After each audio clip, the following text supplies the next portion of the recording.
চাই। আমরা তো কখনো ভারতের নির্বাচন কিভাবে হয় এটা আমরা দেখতে চাই না, কেন ওই দাদাগিরি হবে সেটা এখনও তারা সবার বক্তব্য এখনও শুনছে। তারা তাদের অবস্থানটা যাতে পরিষ্কার করা হয় সেটা তাদেরকে বলা হয়েছে।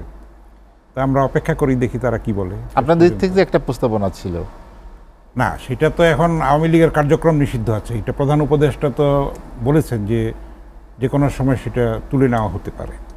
এবং এটাও ঠিক যে আওয়ামী লীগ তো কোনো অনুতপ্ত হয় না এখনো পর্যন্ত, তারা কোনো অনুশোচনা করে নাই, প্রায়শ্চিত্ত করে নাই, তারা বলে নাই যে ভুল হয়েছে, কোনো একটা সাধারণ কর্মীও বলে নাই। তো তারা বরং জটিকা মিছিল করে এই নির্বাচনটাকে নস্যাৎ করার অপচেষ্টায় লিপ্ত আছে। দেশের মধ্যেও ষড়যন্ত্র আছে নির্বাচনের বিরুদ্ধে, স্থিতিশীলতার বিরুদ্ধে, গণতান্ত্রিক অভিযাত্রার বিরুদ্ধে, এবং পাশের দেশেও আছে।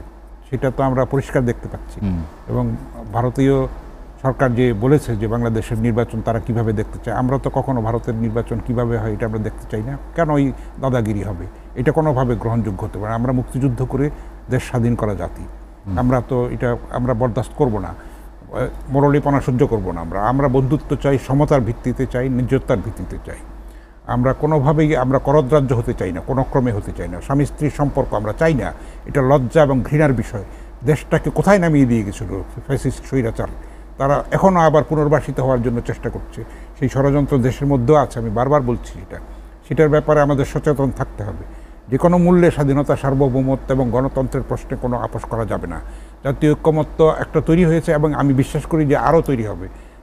যেই সামান্য ব্যবধান আছে সেগুলিও কেটে যাবে। প্রত্যেকের যে রিয়েলাইজেশন যদি না হয় তাহলে আমছালা আমাদের দুইটাই যাবে। তখন আমরা কিন্তু একটা গৃহযুদ্ধ, একটা রক্তপাতের মধ্যে দিয়ে এই দেশটা বিভক্ত ছত্রখান হয়ে যাক, এটা আমরা কোনোভাবেই চাইতে পারি না।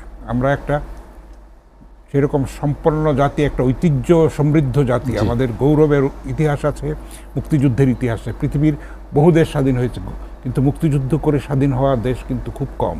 সুতরাং তাদের ব্যাপারটা ভিন্ন। সেই জন্যে ভারতকেও আমাদের হিসাব করে চলতে হবে, এবং ছোট ছোট প্রতিবেশীকেও ভারত এখন গণনার মধ্যে নিতে বাধ্য হচ্ছে। নেপালকে, ভুটানকে, এমনকি মালদ্বীপের মতো ছোট দেশকেও তারাও রুখে দাঁড়িয়েছে। তাদের স্বাধীনতা, সার্বভৌমত্ব, নিজস্ব ইন্টিগ্রিটির প্রশ্নে তারা কিন্তু সংহত হয়েছে এবং রুখে দাঁড়িয়েছে। সেখানে ভারতের দাদাগিরি তারা সেটা রুখে দিয়েছে। আমরা কেন পারবো না? অবশ্যই পারবো। আমাদের বন্ধুত্বটা আমরা চাইব, কিন্তু আমাদের যেন সম্মানটা, পারস্পরিক সম্মানটা থাকে, সেটা আমরা চাইব।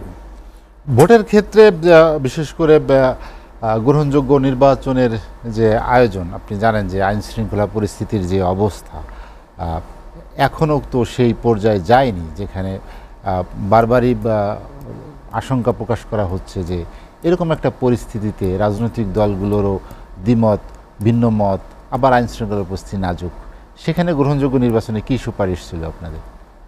না, সেখানে তো রাজনৈতিক দলগুলিকে সেরকম দায়িত্বশীলতার পরিচয় দিতে হবে। আমি ব্যক্তিগতভাবে প্রস্তাব দিয়েছিলাম যে প্রত্যেকটা নির্বাচনী কেন্দ্রে একটা করে কমিটি করার জন্য আমি বলেছিলাম যে হ্যাঁ, তারা কেন্দ্র পাহারা দেবে এবং সেখানে থাকবেন স্থানীয় গণ্যমান্য ব্যক্তিবর্গ, ধরেন শিক্ষক, তারপরে অ্যাডভোকেট, তারপরে ব্যবসায়ী নেতৃবৃন্দ, মানে রাজনৈতিক নেতাকর্মীদেরকে বাদ দিয়ে, এবং এটা রেজাল্ট হওয়া পর্যন্ত তারা সেই কমিটিটা কাজ করবে। সবাই এটা যার যার ইয়েটা পাহারা দেবে।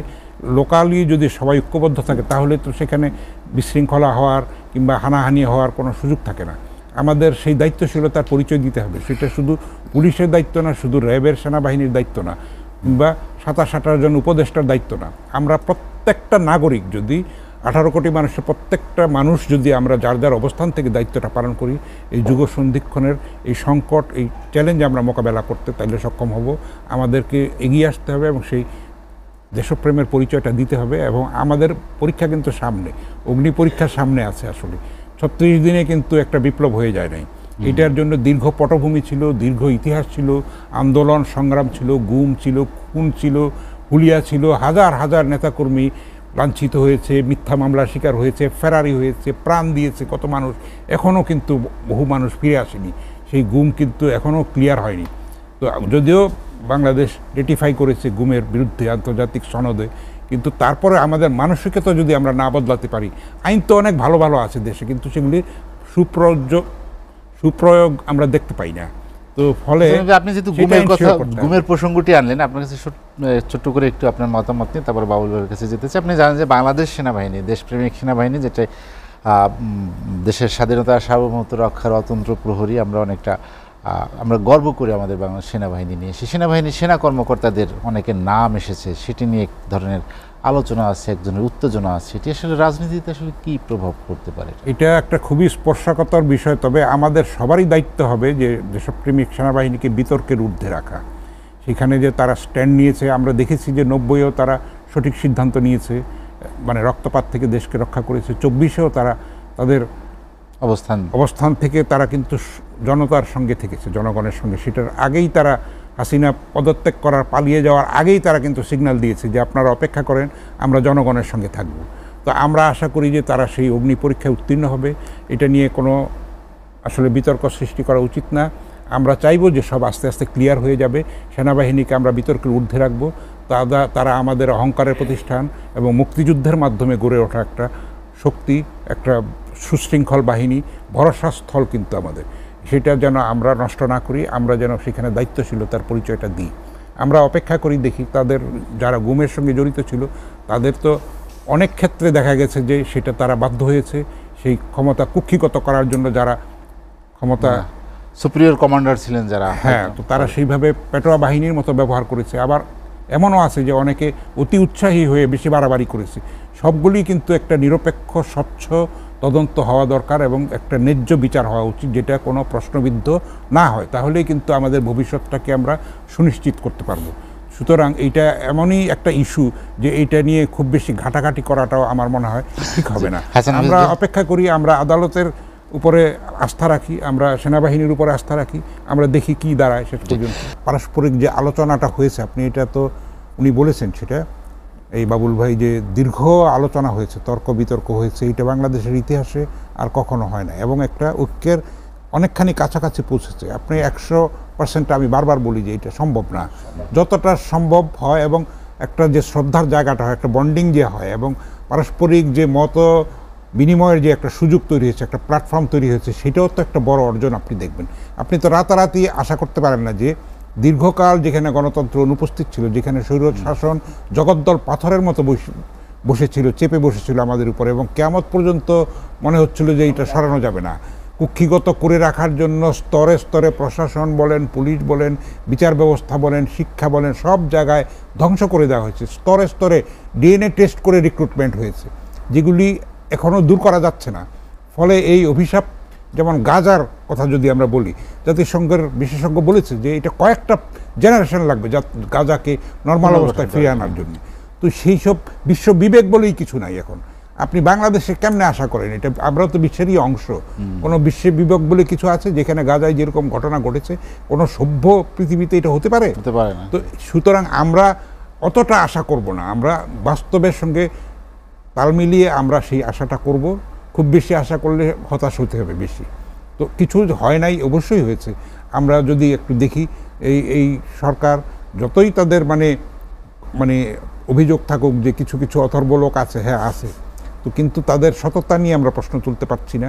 তাদের দেশপ্রেম নিয়েও তাদের অঙ্গীকার আছে, সদিচ্ছাও আছে, কিন্তু হয়তো দৃঢ়তার অভাবটা আছে। তার পুলিশকে আমরা দোষারোপ করব কেন? পুলিশ বাহিনীটাকে সেভাবে ধ্বংস করে ফেলা হয়েছে। তারপরে পুলিশকে দেখা, এখন মানুষ আগে পুলিশকে ভয় পেত, এখন পুলিশ মানুষকে ভয় পায়। তো সেই পরিস্থিতিটা তো কাম্য নয়। তারা আমাদের শান্তি শৃঙ্খলা রক্ষা করবে, আমরা মানবিক পুলিশ চাই। তো সেইটা গড়ে তুলতে তো একটু সময় লাগবে। একটা গণতান্ত্রিক সংস্কৃতি কিন্তু একদিনে, এক মাসে, এক বছরে হয় না। এটার জন্য দীর্ঘ পরীক্ষা লাগে, ত্যাগ লাগে, অগ্নি পরীক্ষা উত্তীর্ণ হতে হয়। তো সেটার জন্য ছাড় দেওয়া লাগে। রাজনৈতিক দলগুলি কিন্তু সেই আলোচনা শেষ করতে চাই, সংস্কৃতি একটা প্রতিষ্ঠা করেছে। আপনি কি মনে করেন যে কি ধরনের এক প্রতিবন্ধকতা বা অন্তরায় আছে এখন একটি সুষ্ঠু গ্রহণযোগ্য নির্বাচনের? একটা নিরাপত্তা জনিত একটা প্রশ্ন আছে, সাইবার চ্যালেঞ্জ আছে। এটা আপনি জানেন যে শেখ হাসিনার বিচার কার্য চলাকালে গতকাল হামলা হয়েছে, সাইবার অ্যাটাক হয়েছে, সেটা একটা আছে। এআই এর একটা সংকট আছে।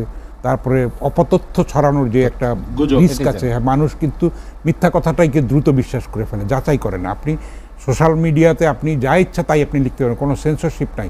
আমি উল্টাপাল্টা একটা জিনিস লিখে দিন, সেটা দেশের শান্তি নষ্ট করে, স্থিতি নষ্ট করে, স্বাধীনতা সার্বভৌমত্বকে প্রশ্নের মধ্যে ফেলে, সাম্প্রদায়িক সম্প্রীতিকে প্রশ্নের মধ্যে ফেলে। আমরা যেন সেই দায়িত্বশীলতার পরিচয় দিই, আমরা মিডিয়া যেন আস্থাটা ফিরিয়ে আনতে পারি। মূল মিডিয়া যেটা, প্রিন্ট বলেন, ইলেকট্রনিক মিডিয়া বলেন, সেই আস্থার সংকটটা যদি আমরা দূর করতে পারি তাহলে মানুষ বিশ্বাস করবে আমাদেরকে এবং আস্তে আস্তে আমরা একটা গণতান্ত্রিক সংস্কৃতি